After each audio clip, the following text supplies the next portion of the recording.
Hello, everybody. My name is Peter Van Grothies. I am a mechanical engineering student at the University of St. Thomas. And over this J term, I challenged myself to complete a project in 1 week. And this is me documenting that process. All right, so the first step of my process is to figure out what device I want to build. And I really had three requirements for this. I wanted it to involve mechanical, electrical, and software components. And so what I did is I went on Amazon and I looked through their like top selling products. And one of them I found was a no touch, like a infrared thermometer that checked all the boxes and they were very popular. So I went ahead and chose that for my project idea. As you can see here on Amazon, we're looking at a couple IR temperature sensors. They're pretty cheap, and one of the reasons, again, why I chose them is because they're very popular. See, 70K people bought this one alone last month. We had 3,000 people bought this one, 10,000 people bought this one. So these are very popular products, which is one of the reasons why I chose to build them. All right, then for good engineering practice, I decided to define some project requirements. The first one, obviously, being that this device must be able to measure the temperature. The second requirement, I decided to include a small component that would set my product apart from the rest of them. I found that not a lot of the sensors actually measure the distance. I felt that this was important because the sensors they use only work at certain distances. So, for the second requirement, I said that this device must be able to measure the distance. Third requirement, this device must include a button to activate the temperature reading. Pretty straightforward. Fourth requirement, must be able to prevent the temperature reading from too far of a distance. I did not want the distance sensor just to be there for show. I wanted it to actually reject a temperature reading if the device was being used at a distance where the sensor wasn't meant to be used at. Moving on to the fifth requirement, this device must be able to display the temperature reading as well as distance. And lastly, this device must be portable. I want this thing to be able to be taken anywhere. I do not want whatever components I'm using to be run off of something like my computer.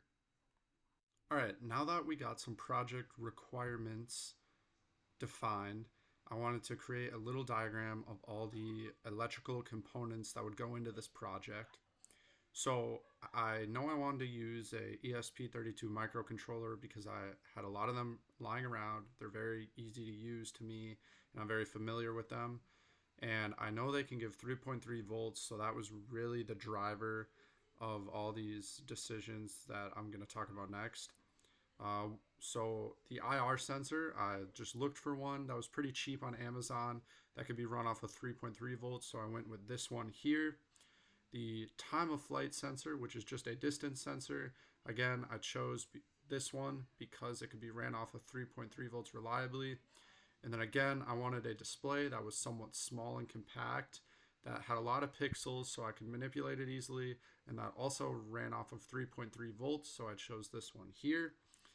And for in terms of the power supply, I knew I needed to supply this ESP32 with around 3.3 volts. If I have two alkaline AA batteries, I can get to around 3.2 volts. And so I would need a boost converter. I found this one here that could run, I think it was 0.8 volts up to 3.3 volts. This would also help with the battery life. So even while the batteries are dying, it would bring it up to the correct voltage to power the ESP32. And as far as the button in the AA battery pack go, the button I got from my university's electronics lab, and the AA battery pack is just something pretty standard you can buy off of Amazon. All right, so now that we found out all the components we're going to use, I have a bill of materials right here. I like putting these together for these projects so I can get an idea of how much it's really going to cost. As you can see, I list the material, description, how many, the price, the weight, etc. Because a lot of these devices were PCBs. It really doesn't weigh that much, but I felt like including it. All right, so now that we know all the components we are going to get, and we put together a bill of materials and we sent everything out, and we ordered it. While we waited, I actually purchased this really cheap infrared no touch thermometer just to get an idea of how they work and how they are assembled, and what sort of design choices they chose. One really cool one that I figured out is you see these buttons here. They got three buttons, one for the temperature, a mute button, and a memory button. They actually, it is its own little component that has all of these extrusions coming off of it. So it's, when you press one button, it actually doesn't press all of them. It seems like the force goes through these things in a manner that allows them to be pressed individually, even though it's one part. And it goes on the, it slides here onto these pins, and then it actually just presses these really cheap buttons down below. But because you have these things on top, it makes it feel a little bit more like a real product. So I definitely wanted to use that in my design, as well as I really liked this three-piece design. They have a small black piece that goes over the front, and then a third piece that covers up the screen and goes on top of the handle.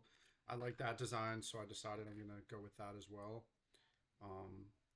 It was really interesting to kind of see how this was, manufactured with the PCB and everything else.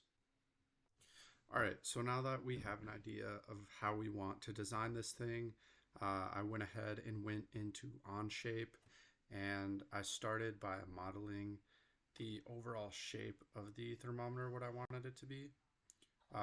One thing I like doing with these is I like making variables that are very easy to change. As you can see, you can change the handle length pretty easily. I thought that this might be a variable that I run into, so.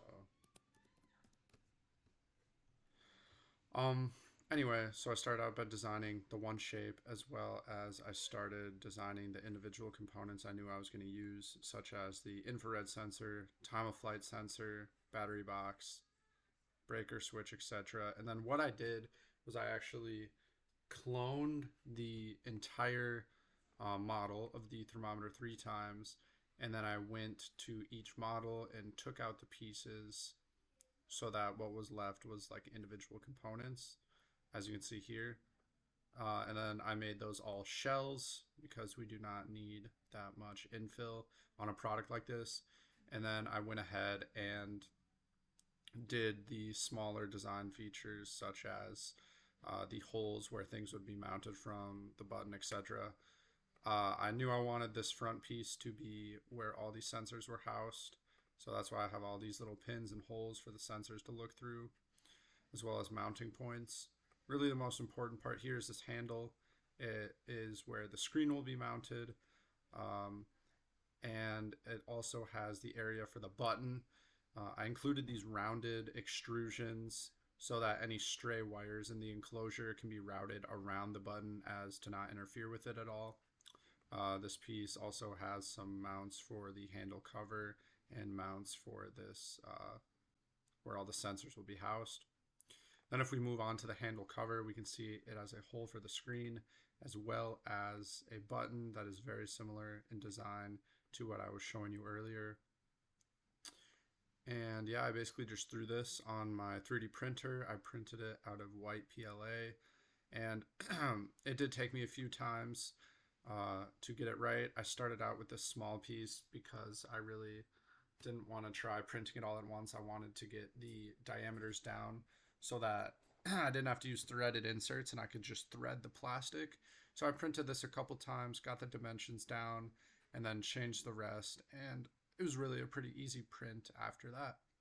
Anyway, I got the packages, and I immediately went to my university's lab. You can see I'm walking up here, and I got straight into soldering the PCBs, as well as connecting, splicing some wires together to form the power supply that I was using. This was actually my first time really soldering, so I didn't think I did that bad. Here is the first time I got the power supply to actually work on the ESP32. I then went to my university's tool crib, which I work at, and I got some small bolts that I was going to use for the project. Then here you can see this is the first time I actually got the infrared sensor as well as the time of flight sensor to work. So that was pretty rewarding. And then I didn't have a lot of clips of the 3D printing, but here's the first time that I actually got the button to work on the handle cover. So after a lot of testing and coding, we have finally got a decent final product here. You can see the IR sensor as well as the time of flight sensor there. Go ahead, you can kind of hear the button click. It's pretty nice. As well as we got our screen displaying the temperature. The code actually, well, first of all, if you were trying to measure something too far away, it says out of range. And after you do get a measurement, you can actually hold the button down and it will continue to take measurements.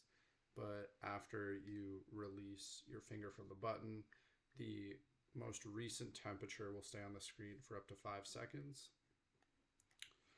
And yeah, I think it works as intended. It checks a lot of the requirement boxes that I spoke about earlier, and I'm pretty happy. So although it did check all of the boxes, let's talk about some of the things that I would do differently or that didn't really work out as I planned.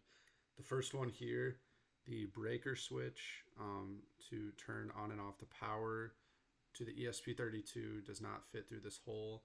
I definitely would have 3D printed a smaller outline of this hole just to test it in the future. Another thing is, you might have noticed that this doesn't fully close down. That is due just to the sheer amount of wiring that is going on in this. This could be solved pretty easily by doing something like an actual product does and manufacturing your own PCB so it fits in there nice and slick. And you really want to have like no wires besides the ones going from the main PCB to the sensor. Another issue is the button itself. The button here is almost like barely where it should be. This could maybe be fixed with super glue right now, but again, this would be fixed by just having an actual PCB made. Another issue is you might have noticed that when I was taking my temp, it didn't read correctly. After doing some research, it turns out that these IR sensors are taking a measurement of like the ambient air, and then they are using some sort of algorithm or mathematics to convert that to body temp. I'm sure it might be a really easy fix in the code, but I would need to learn a little bit more about that. But anyway, besides that, I'm pretty happy. I think this is a good amount to get done in just a week. But going forward, I definitely want to look into making my own PCB and figuring out the mathematics involved in taking that temperature reading and converting it to a body temperature. But yeah, stay tuned.